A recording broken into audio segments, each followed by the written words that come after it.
The international man himself joins me at the New Orleans Investment Conference now. Doug Casey is back on the show. Doug, good to see you in New Orleans. Well, Daniela, it looks like we're chasing each other around the world because the last time I saw you was in Bermuda a couple of months ago. Yes, always great locations. Great being here with you, Doug. And here we are a little bit closer to that election now. Fascinating. Just days away now. Well, let me make an outrageous prediction. Go for it. I know what the polls say. They say that Hillary is going to win. Yep. And of course, you talk to taxi drivers and everybody, they say, well, they listen to television and the polls tell them. But actually, Trump is going to win the popular vote, and I think it's going to be by a landslide.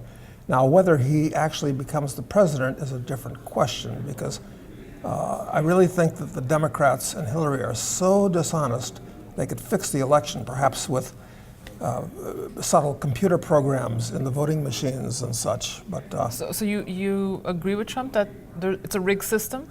Yes, it is a rigged system. The deep state, we're used to calling it the establishment here in the United States, is so entrenched and so powerful that, look, Americans are just lucky. They almost had the choice of voting between the Tudors and the Stuarts, or the Hohenzollerns or the Habsburgs, between the Clintons and the Bushes.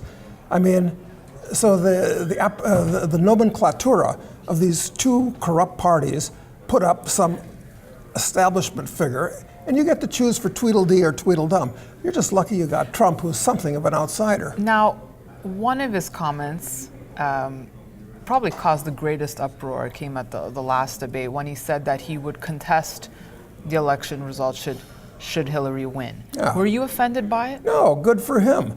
I mean, if you see a fraud, if there's evidence of it, yes, you should contest it. Now, I understand how that would really upset the apple cart, because it would make the U.S. government look like the government of Guatemala or something like that if there was. But listen, when Bush ran against Gore, his brother seemed to have fixed it, so a few hanging chads through the election. So let's bring this back to gold now, our favorite topic, Doug Casey. You know, before we looked at, well, you know, what would Clinton do to gold should she win? What would Trump presidency do for gold? What happens if he does contest the election results? What would that do to the metal, and what would happen? Well, this situation is very unusual. In my lifetime, I've never seen an election that's even remotely as antagonistic. Now, that's not the right word. Hateful, vicious as this one. I mean, it's visceral.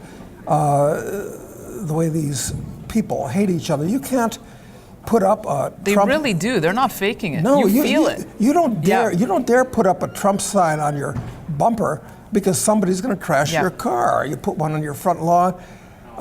So this is the kind of stuff that goes into a civil war. You're a speaker here at the show. What's your message? What are you going to be talking about?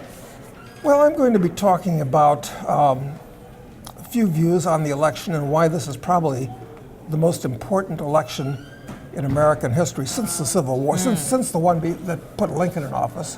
It's a very important election for many reasons, because whoever wins gets to appoint a bunch of Supreme Court justices, gets to either kick a bunch of people out of the government or cement, if Hillary wins, the deep state people in their place. And that's one thing. So all this talk about history in America before, have you seen Hamilton? And you should. The musical, it's great. I agree with you. I very much want to see it. I understand the music and everything is great in that show. And you're a history buff. You'd love it. But it seems like people are fans of Hamilton. Yeah. You're not Team Hamilton. No, he's one of the worst people that's occurred in U.S. history. And I'm not particularly a fan of Aaron Burr. I kind of like his style. He was a soldier of fortune, but too problematical. But I'm glad he took out Hamilton when he did, for whatever reasons he might have had really in his mind. Hamilton, you might recall, was in back of the first central bank in the U.S. Of course, that's why I thought you'd be Team Hamilton. We know how much you love the central bank. Love the central bank, right? So that was one thing. He believed in paper currency. He believed in a strong government.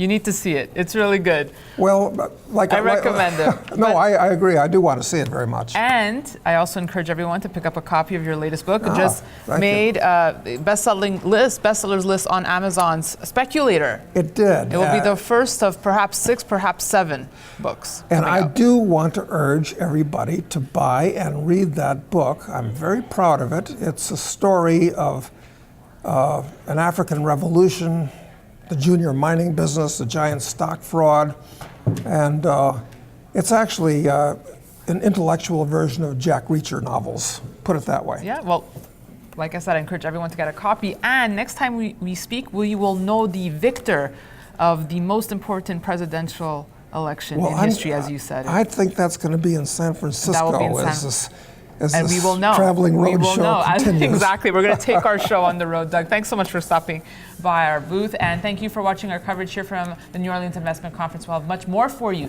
So be sure to stay tuned to kitco.com. Thanks so much.